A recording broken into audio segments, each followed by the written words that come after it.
자, 오늘은 하나님을 의지하는 훈련이라는 제목으로 함께 말씀을 나누고자 합니다. 젊어지고 싶은 건 인간의 원초적인 욕망입니다. 젊음을 유지하고 젊음을 가지고 살아가는 것, 그건 누구나 바라고 원하는 일입니다. 여러분, 근데 얼마 전에 아들의 피를 받아 젊음을 유지하려고 했던 미국의 한 억만장자 이야기를 들어보셨을 겁니다. 브라이언 존슨이라고 하는 이 억만장자가 자신이 결제 플랫폼을 페이팔에 아주 비싸게 매각했습니다. 그리고 억만장자가 된 거예요. 그러면서 자신이 불로장생을 위한 목표를 가지고 내가 늙지 않도록 그러한 프로젝트를 준비했습니다. 그래서 이 사람이 1년에 자기의 식단과 운동과 수면을 위해서 그러면 얼마를 쓰는지 아세요? 30억을 1년에 쓴대요. 늙지 않기 위해서 먹는 것, 자는 것, 그리고 운동하는 것에. 근데 문제가 된 건 뭐냐? 17살의 아들의 혈장을 수혈받은 거예요. 젊은이의 피를 자신에게 이렇게 수혈을 받았습니다. 이게 논란이 돼서 지금은 그 수혈을 중단하긴 했지만 생물학적 나이를 되돌리려고 하는 그러한 젊음을 자기가 가지려고 노력한 겁니다. 그 사람이 지금 어떻게 사는지 모르겠습니다. 그러나 우리보다 조금 젊어지긴 했어도 그 젊음을 막지는, 그 늙어가는 과정을 막지는 못했을 겁니다. 요즘 많은 미래학자들이 이야기합니다. AI 로봇이 발달했고요. AI들이 인간처럼 사고를 하고요. 결국에는 자유적인 의지를 가지고 살아가게 될 것이다. 인간도 로봇처럼 영원한 생명을 마치 자동차의 부품을 갈듯이, 여러분 간이 안 좋으면 간을 갈면 되고요. 결국은 인간도 불멸의 세상을 살아갈 수 있지 않을까. 한 30-40년만 지나면 아마 모든 질병을 극복할 시대가 온다. 이렇게들 이야기를 하고 있어요. 인간이 기계고 기계가 인간인 시대. 어떻게 보면 생명도 컴퓨터의 소프트웨어처럼 뇌를 컴퓨터와 연결해서요. 내가 생각하고 싶은 건 남기고 잃어버리고 싶은 기억들은 지워버리는, 여러분 이러한 세상도 이제 오지 않겠냐라는 겁니다. 죽지 않고 영원한 생명을 살려고 노력하는 인간. 실은 이건 인간의 태어남부터 시작됩니다. 에덴 동산에서의 선악과를 따먹은 인간, 스스로 하나님처럼 되려고 한 거예요. 스스로 영원히 살길 원했다는 겁니다. 여러분, 그런데 인간은 그러한 시도와 그러한 노력에도 계속 실패했다는 거예요. 노아의 홍수 때도 그랬고요. 인간의 스스로 높아지려는 바벨탑도 무너진 겁니다. 쾌락을 위해서, 그리고 향락을 위해서 추구했던 소돔과 고모라도 불로 심판을 당했다라는 것이죠.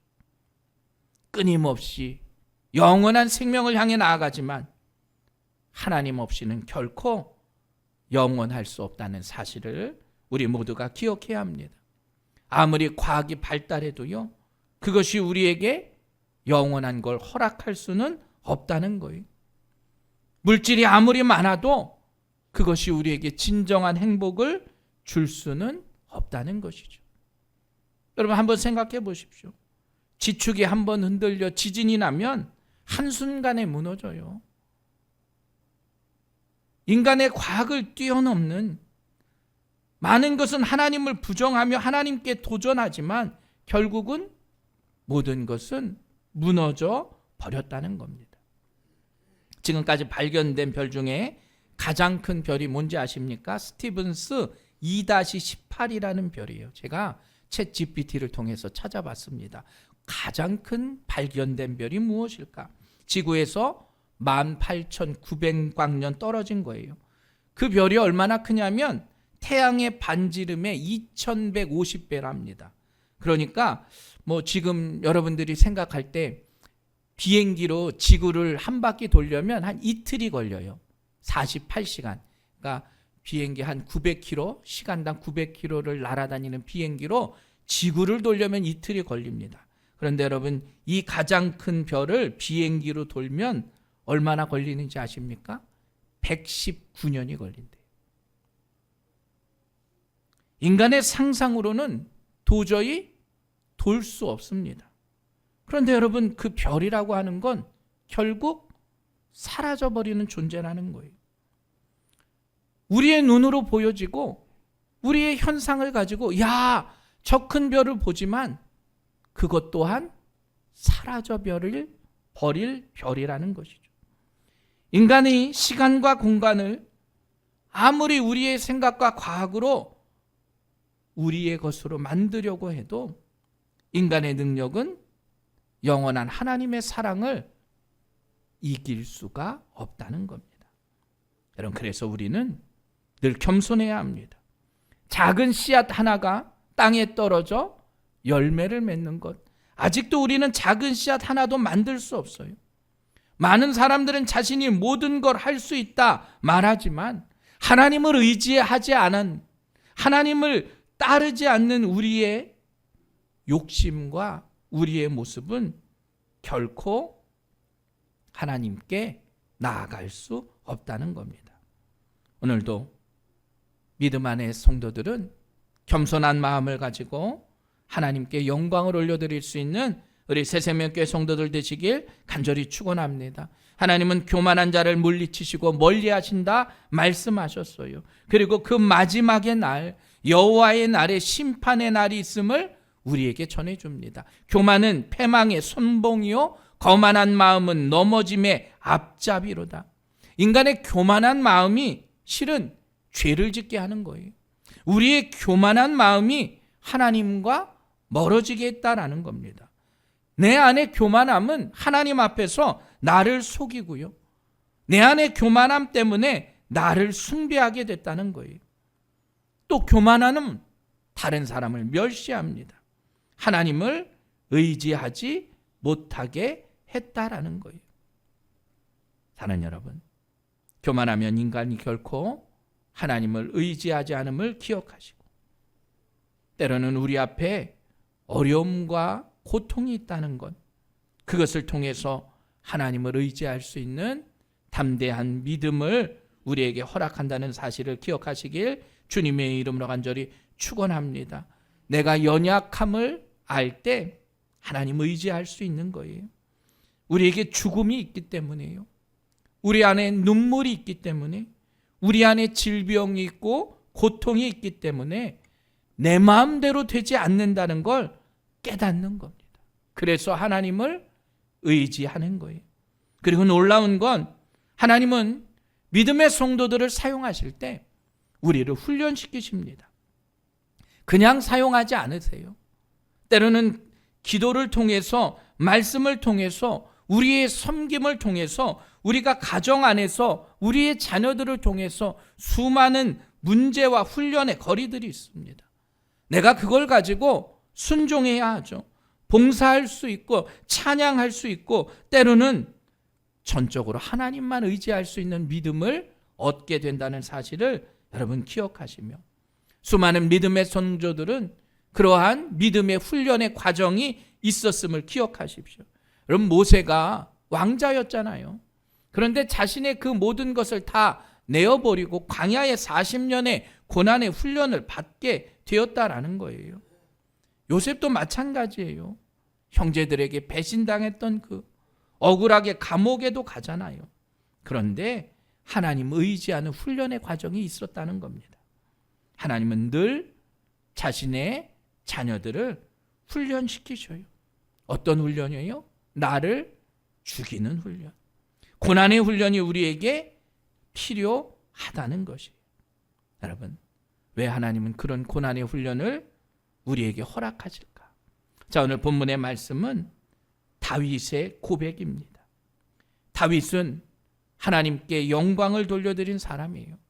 그런데 다윗도 간음하고요, 살인했고요, 하나님 하지 말라는 인구조사도 했습니다. 수많은 실수를 범한 사람이 다윗입니다. 그럼에도 그는 하나님만 의지했다 고백해요.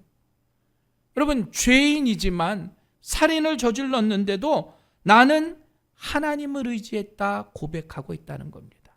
자, 오늘 본문의 말씀을 통해서 이 시편을 통해서 우리도 다윗이 고백했던 그 하나님의 의지함을 고백하시길 간절히 축원합니다. 자, 5절 말씀 함께 보겠습니다. 5절 말씀 보면 내 길을 여호와께 맡기라. 그를 의지하면 그가 이루시고. 자, 맡기다라는 말은 히브리어로 골이라는 뜻이에요. 구르다라는 뜻입니다. 이게 무슨 말이냐면 하나님께 맡기는 게요, 내가 가지고 있는 돌을 굴리는 거예요. 여러분, 내가 가지고 있는 돌은 어때요? 내가 가고 싶은 대로 굴려가잖아요. 내가 이리 가고 싶으면 이 돌을 이쪽으로 굴려갑니다. 저쪽으로 가고 싶으면 저쪽으로 굴리는 겁니다. 그런데 여기서의 맡기다는 뭐냐? 내가 가지고 있는 돌을 하나님께 굴리는 거예요. 하나님, 당신이 굴려가십시오. 나는 그 길을 따라가겠습니다. 여러분, 근데 그 길이, 그 돌이요, 황금 돌이에요. 이거 내가 이렇게 잘 이쪽으로 가고 저쪽으로 가고 소중하게 굴려가야 되는데 그걸 어떻게 하나님께 맡길 수 있어요? 하나님께 굴려드리라는 거예요. 신뢰한다는 겁니다. 내 인생의 길을 하나님께 의뢰하는 거예요. 여러분, 의지하다라는 파타라고 하는 히브리어는 매달리다는 뜻이에요. 매달리는 것. 내 인생의 길을 하나님께 매달리는 겁니다. 여러분, 우리가 낭떠러지에 떨어지기 전에 나뭇가지 하나를 붙잡고 있어요. 거기에 매달려 있는 내 인생입니다. 여러분, 그 나뭇가지를 내가 놓을 수 있겠습니까? 그 나뭇가지를 놓으면 난 죽는 거예요. 우리가 하나님을 의뢰한다는 건 바로 이와 같아요. 내가 하나님께 매달리고 붙잡지 않으면 나는 낭떠러지에 떨어져 죽는 거예요. 그런데 많은 사람들은 내 길을 따라서 하나님, 내 마음이에요. 내가 하고 싶은 대로 난 놓겠습니다. 여러분, 매달려야 하는데 매달리지 못하는 거예요. 단순히 믿는다고 하는 것으로 끝나는 것이 아니라 하나님께 나를 의뢰하고 매달릴 수 있는, 전적으로 모든 것을 맡길 수 있는 우리 믿음의 성도들이 되시길 간절히 축원합니다. 여러분, 다윗은 어떤 사람입니까? 왕이에요. 이스라엘의 왕을 40년 동안 했습니다. 모든 것에 권한을 가진 사람입니다. 권력과 돈과 명예와 지식을 가지고 있었던 다윗이요, 인생의 말년에 뭐라고 이야기하느냐? 하나님 의지하라. 하나님 신뢰하라. 하나님 의지하는 건 명령이라는 거예요. 우리가 믿음 안에 살아가면서 하나님 의지하지 않고는 결코 살아갈 수 없음을 말해주고 있습니다. 여러분, 시편의 수많은 기자들이 우리에게 전해줍니다. 하나님을 의지하라. 이스라엘아, 여호와를 의지하라. 그는 너를 도와주시는 분이다. 너의 방패가 되시는 분이다. 하나님 무력하지 않으시다는 거예요. 우리는 그런 하나님을 의지할 수 있는 우리 새생명교회 성도들 되시길 간절히 축원합니다. 세상에 재물을 의지해도 실은 여러분, 물질은 있다가도 없고 없다가도 있는 것이에요. 잠언 11장 28절에 보면 자기의 재물을 의지하는 자는 패망하려니와 의인은 푸른 잎사귀 같아서 번성하리라. 그 어떤 것도 의지할 것이 없다는 거예요. 내 인생도요, 마찬가지예요. 진실하지 못한 자도 자신의 명철도 자기의 의도 시편에서는 의지하지 말아라 말씀하고 있습니다. 여러분, 우리의 권력과 힘을 의지하자는 것이 아니라 변하지 않는 하나님을 의지할 수 있고 신뢰할 수 있는 우리 새생명교회 성도들 되시길 간절히 축원합니다. 그렇다면 그 하나님을 의지하는 훈련을 어떻게 우리가 받아야 할까? 자, 5절 말씀에 보면 뭐를 맡기라고요? 내 길을 여호와께 맡기라. 너의 길을 맡기래. 우리의 인생의 길을 맡기라는 겁니다. 내가 어디로 가야 할지 모르는, 나의 방향을 알 수 없는 이 인도하심을 하나님께 맡기는 훈련이 필요하다는 거예요. 여러분, 사업하시는 분도 마찬가지고요. 우리 공부하는 학생들도 마찬가지고요.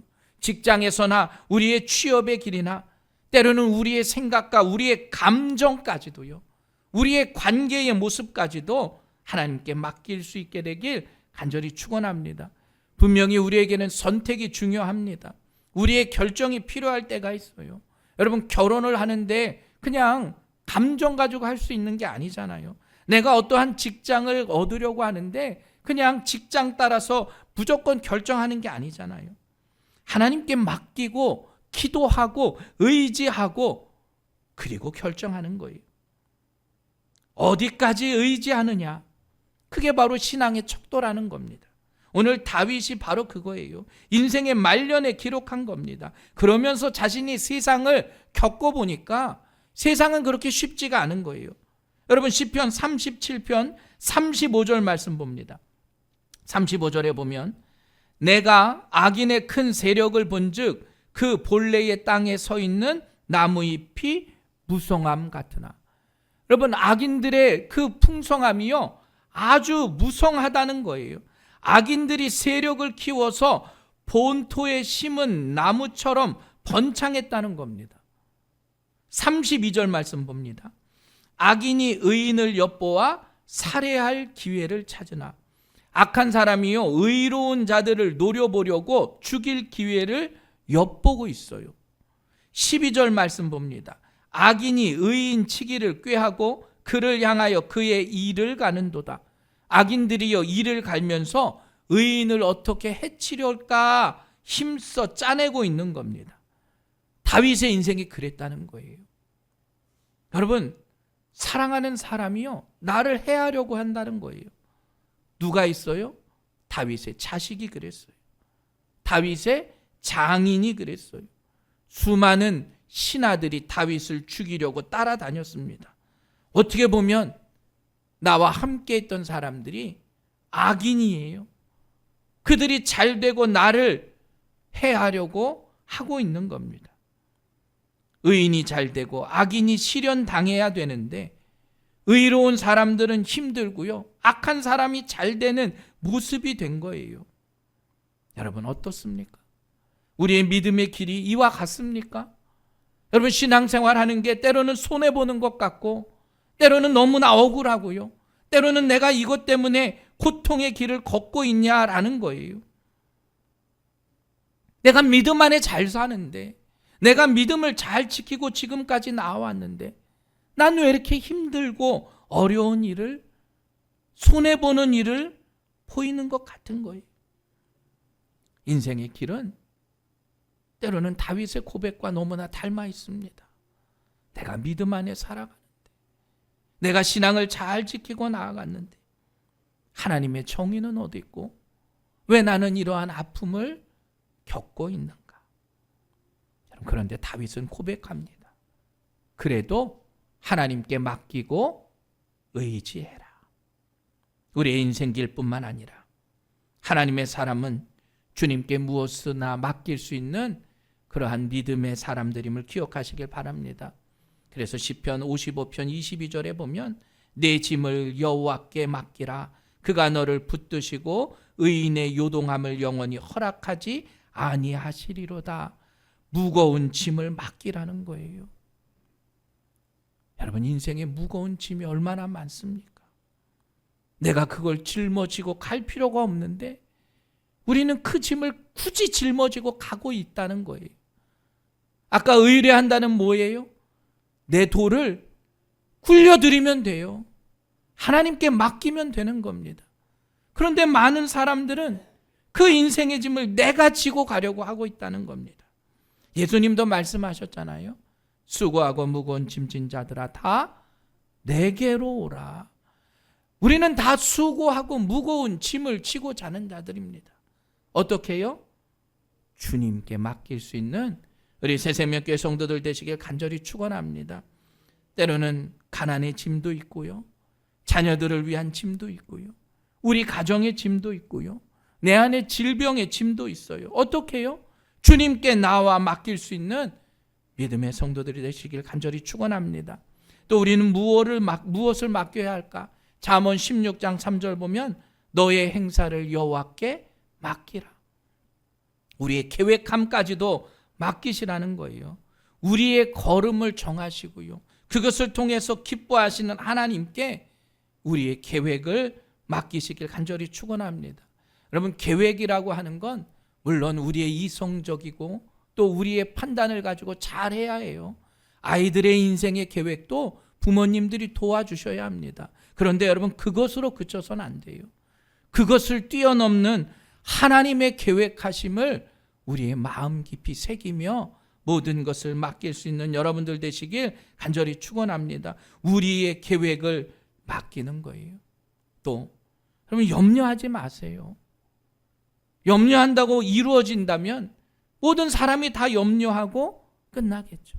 너희 염려를 다 주께 맡기라. 이는 그가 너를 돌보심이라. 많은 사람들은 생각합니다. 수많은 걱정의 거리가 있어요. 그러나 일어나지 않는 일들, 이미 일어난 사건들, 사소한 일들 때문에 사람들은 염려한다는 겁니다. 여러분, 주님께 맡기시길 바랍니다. 아무것도 염려하지 말아라. 우리에게 약속하셨어요. 담대한 믿음을 가지고 모든 것을 맡길 수 있는 우리 믿음의 성도들 되시길 간절히 축원합니다. 그러나 모든 것을 하나님께 맡기고 의지하는 사람들은 어떻게 살아야 하겠습니까? 전적으로 하나님을 의지하고 믿는 사람들, 가만히 그냥 하나님 믿습니다 라고 있는 것이 아니에요.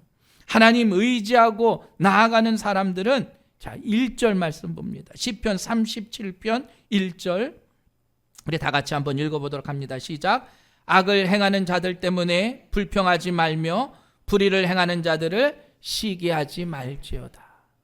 여러분, 하나님께 맡기는 자는요, 불평하지 말고 시기하지 말래요.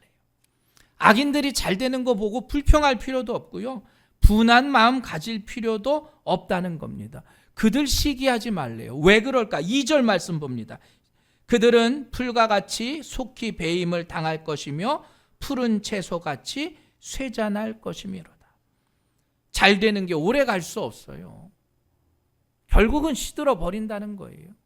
그 사람들 통해서 우리가 마음에 상처받고 내가 그것 가지고 불평할 필요 없다는 겁니다. 여러분, 다른 사람 보지 마세요. 다른 가정 볼 필요 없어요. 우리의 가정, 내가 섬기는 교회, 내 삶의 터전이 훨씬 중요해요. 다른 사람 보며 불평하고 시기하면 내가 마음 아프고 상처받는 거예요. 하나님의 섭리는 뭐냐? 하나님의 섭리에 대해서 우리가 불평하거나 시기할 필요 없어요. 왜냐? 3절 말씀 봅니다.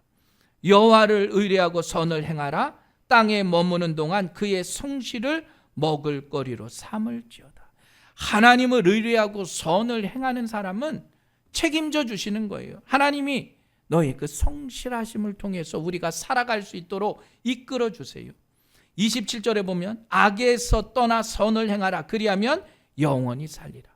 여러분, 악한 사람들은 내비두세요. 그 사람들은 그렇게 살아가요. 우리는 우리의 선함을 위해서 살아가면 됩니다. 34절, 여호와를 바라고 그의 도를 지키라. 하나님을 바라보면서 말씀대로 살아가는 사람에게는 하나님께서 모든 것 책임져 주신다는 겁니다. 그래서 우리에게 있어서의 신앙의 길은 적극적인 선이에요. 이건 하나님이 그냥 너희가 선한 일을 행하라, 그럼 내가 뭐 칭찬해 주겠다, 그런 보상의 의미가 아닙니다. 명령과도 같은 거예요.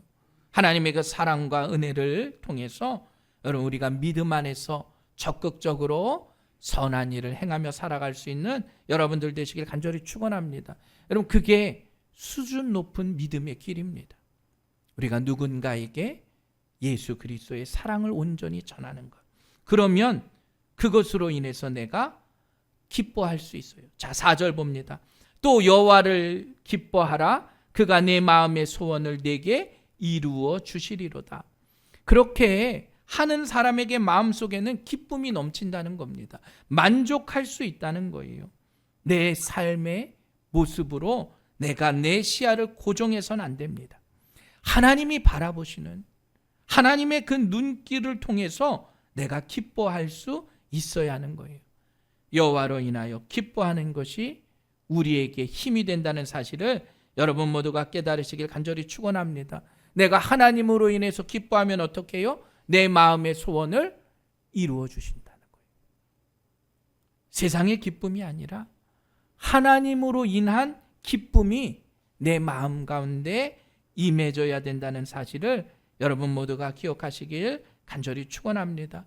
때로는 억울할 수 있습니다. 의롭게 살다가 핍박을 당할 수 있어요. 내가 때로는 질병 가운데 고통 가운데 있을 수도 있습니다. 그런데 하나님께 모든 것 맡길 수 있는 여러분들 되시길 간절히 축원합니다. 내 믿음의 성장함을 통해서 내 마음의 소원을 가지고 내가 기뻐하는 거예요. 그러기 위해서는 어떡합니까? 여러분 참으셔야 합니다. 기다리셔야 돼요. 오늘 본문의 말씀이 바로 그거예요. 7절 말씀 보면 여호와 앞에 잠잠하고 참고 기다리라. 자기 길이 형통하며 악한 꾀를 이루는 자 때문에 불평하지 말지어다. 하나님의 때가 있음을 기억하십시오.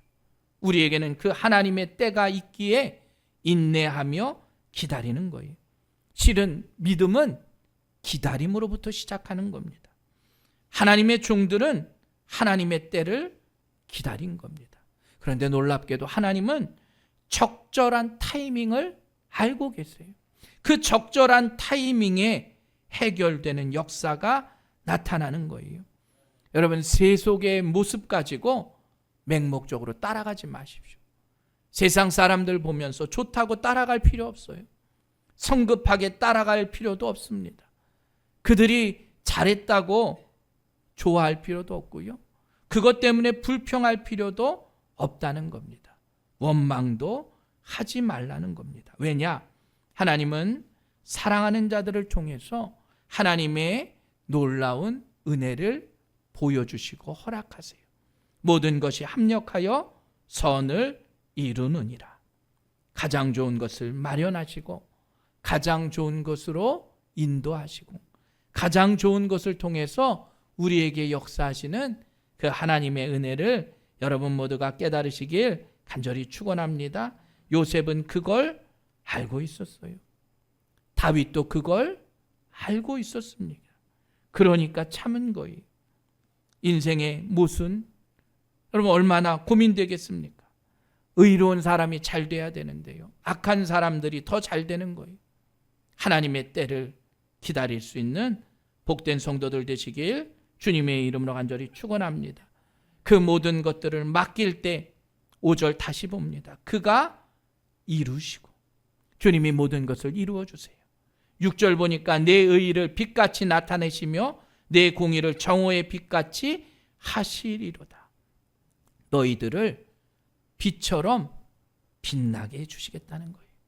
여러분, 대낮같이 환하게 우리의 정직함이 드러내도록 우리를 이끌어 주시겠다는 겁니다. 하나님이 이루어 주시는 줄 믿으시길 간절히 축원합니다. 그러기 위해서는 어떻게 해요? 하나님의 방법과 하나님의 때를 기억하십시오. 하나님은 공평하십니다. 하나님은 틀림이 없으십니다. 하나님은 늘 우리와 함께 하심을 깨달을 수 있는 여러분들 되시길 간절히 축원합니다. 여러분, 손해보는 것 같지만 잃어버린 것 같지만 하나님께 맡길 때 11절 말씀 보여요. 그러나 온유한 자들은 땅을 차지하며 풍성한 화평으로 즐거워하리로다. 결국 악인이 잘 되는 것 같지만 온유한 사람들이 땅을 차지하고 화평까지 얻는 거예요. 16절 말씀, 의인의 적은 소유가 악인의 풍부함보다 낫도다. 여러분, 양적인 것이 아니라 삶의 질이 풍성해진 거예요. 17절 말씀, 악인의 팔은 부러지나 의인은 여호와께서 붙드시는도다. 하나님의 보호하심이 임하는 겁니다. 19절 말씀, 그들은 환난 때에 부끄러움을 당하지 아니하며 기근의 날에도 풍족할 것이라. 환난이 있어도요, 어려움 없이 풍족함을 느끼는 거예요. 24절 말씀, 그는 넘어지나 아주 엎드러지지 아니함은 여호와께서 그의 손으로 붙드심이로다. 여러분 넘어질 것 같지만요. 누가요? 하나님의 손길로 붙들어 주세요. 그리고 또 하나. 여러분 그 축복이요. 나로서 끝이지 않습니다. 25절 말씀. 내가 어려서부터 늙기까지 의인이 버림을 당하거나 그의 자손이 걸식함을 보지 못하였도다. 그는 종일토록 은혜를 베풀고 꾸어주니 그의 자손이 복을 받는도다. 누가 복을 받아요? 그의 자손들까지 복이 임하는 역사가 나타났다는 사실을 기억하시고 내 의의를 빛같이 나타내시며 내 공의를 정오의 빛같이 하시는 하나님의 놀라운 은혜와 역사가 우리 새생명교회 위에도 함께하길 주님의 이름으로 간절히 축원합니다. 여러분 그러기 위해서 다 하나님께 맡기십시오. 불평과 시기를 그치고 여호와를 신뢰하며 믿음 안에서 하나님이 기뻐하시는 삶을 살아갈 수 있는 우리 복되고 귀한 성도들 되시길 간절히 축원합니다. 인내하면서 하나님의 때를 기다리실 때 우리의 삶이 더욱더 빛나게 될 줄 믿으시길 간절히 축원합니다.